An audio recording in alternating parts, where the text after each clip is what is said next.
That's what we set up to bring in Senator Cotton to join us today. And, sir, thank you for your time. When Dana and I were on the program yesterday, this is what former Secretary of State Mike Pompeo said about Iran and war. It's pretty clear that the Biden administration's policies have resulted in a huge conflagration.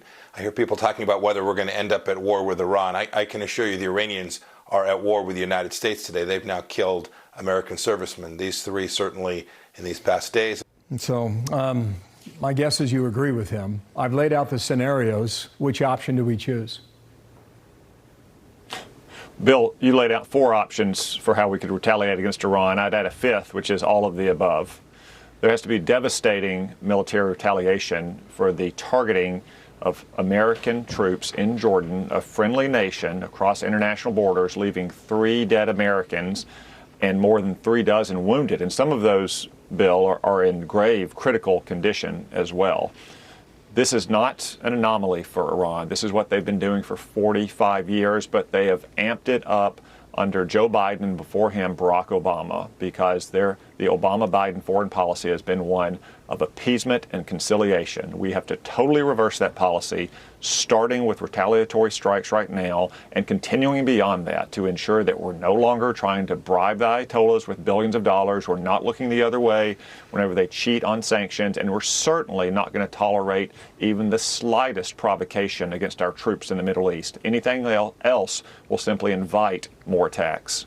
Senator David Ignatius is a columnist, of course, for the Washington Post, writes a lot about foreign policy. He references you and Senator Cornyn talking about calls for reaction, and he says that this is calling for irresponsible actions without bearing responsibility for the outcome is a senatorial perk.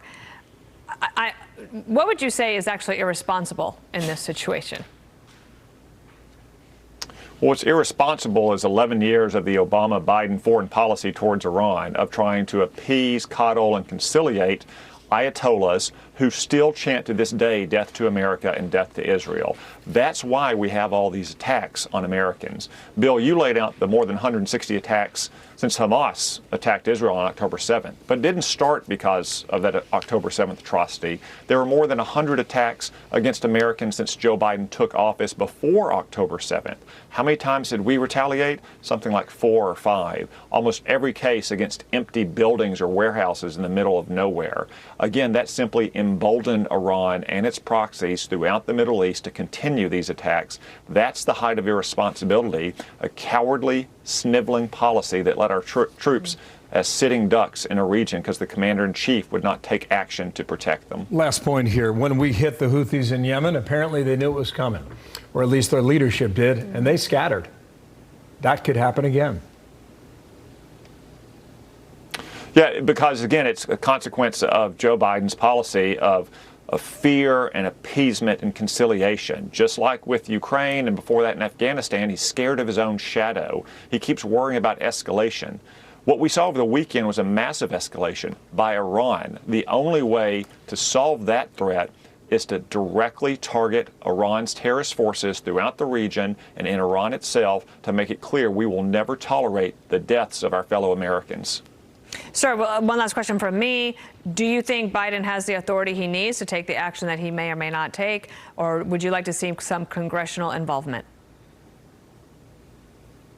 No, I believe the president always has the inherent constitutional authority to use our military, to defend our troops, to retaliate for attacks on our troops, and to protect America's interests. That's central to the president's commander-in-chief power. What I question is whether Joe Biden is worthy of wielding that power because he has not protected our troops or advanced our interests in the region for 3 years. He's left them as sitting ducks, refusing to strike back whenever we are struck. That's my major concern. We await the response. Thank you, Senator. Tom Cotton with us out of Arkansas today.